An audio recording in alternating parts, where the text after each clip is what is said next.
Okay, pal, so last movement, which is tempo RDL off the blocks. Now, reason I want you doing it off the blocks again is the same kind of idea as a Penduro, okay?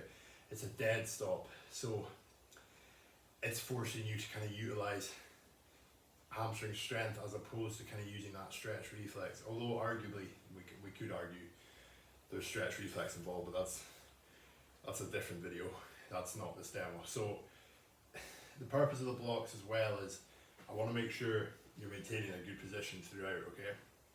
And I think traveling to the blocks initially will allow you to keep tension when I want you to keep tension, and it will make sure we're not putting too much on the hamstrings too soon, okay? Now the reason I'm selecting RDL as your accessory movement as opposed to the likes of a block pull is I feel like RDL, one, it travels you through a better range of motion, and two, I think given the fact that we had that issue with hitching in the deadlift, okay, I think what I want you to drill with the RDL is getting used to coming up and bringing your hips through at the top, okay?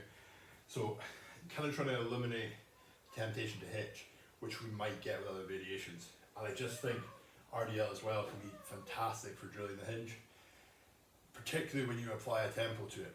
You're going to really feel the benefits of this movement, okay? So I'm going to shut up now, and I'm going to take you through the movement, okay? So hopefully you can see it. That's my blocks on the ground, okay? So I'm just using a 15 kilo bumper plate. We want a 1 or 2 inch block, okay? We want to be aiming to travel to, and that's kind of the height we're looking for. Okay? You don't want to be too high with your block either. In terms of setup, pretty similar to the other movements I've taken you through. So you have a shoulder width grip, so lifting off, shoulder width stance again, okay? Now, shoulders are back and down, nice and tight like your deadlift. For me, the RDL is as much a lat builder in terms of carryover to the deadlift as it is a hamstring builder, okay? I want you getting both out of it, so it's important that we get that lat set, okay? So lats are tight, feet are screwed into the ground at shoulder width. We tap the pelvis, yeah? We get that tension in the glutes again, then we shift the whole hip back, okay? So the weight is in the hammies, hips are back, coming all the way down, keep the bar nice and close to the body until we reach the blocks, squeeze and hips back through at the top. Now I want to emphasize that because this extension, what can happen, and more than often happens, particularly with the hitch, okay, as you come up, your hips come through and then you extend in your back, and you end up leaning back like that, okay? So I'll drop this so you can see the difference, okay? So you end up extending like that, okay? How I want you extending is you're taking the bar from here, coming up, and you're bringing your pelvis through and squeezing your glutes, okay? Now you then can't extend the spine the same, okay? It will stay in a safer and stronger position. So that's kind of why I'm wanting to use this. So I'll take you through another couple of reps so you can see.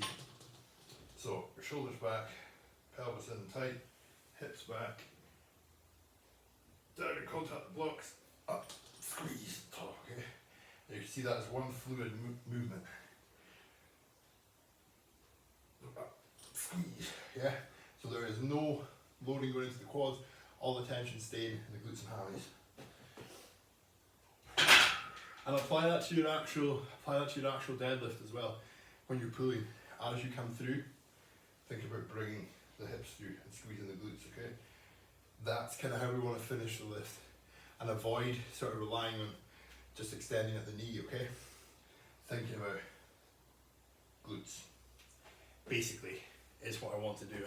And what you will find is, you know, with this movement, again, you're going to find with the tempo on it, the 3 second tempo, that it's probably going to be a weight it's probably going to be a movement that's going to start with lighter loading, okay? So we're looking for that 3 second tempo. I'll demonstrate it with that. It almost by default happens actually when you're loading the tension into the posterior, but I'm looking for 1, 2, 3, up, like so, okay?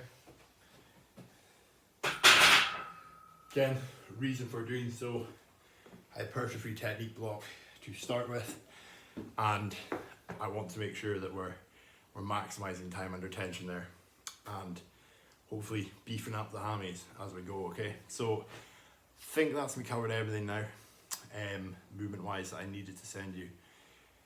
If you have any questions on any of it, mate, just let me know.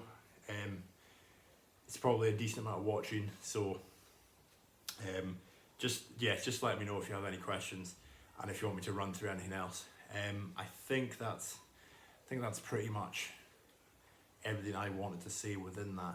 Just, I think on a separate note, a non-training based note, just really excited to get stuck into this block. And just, again, step up, just refine things, you know, perfect the movements and hit some big PBs coming out the other side of it. Squat in particular, I'm really excited for with this low bar transition.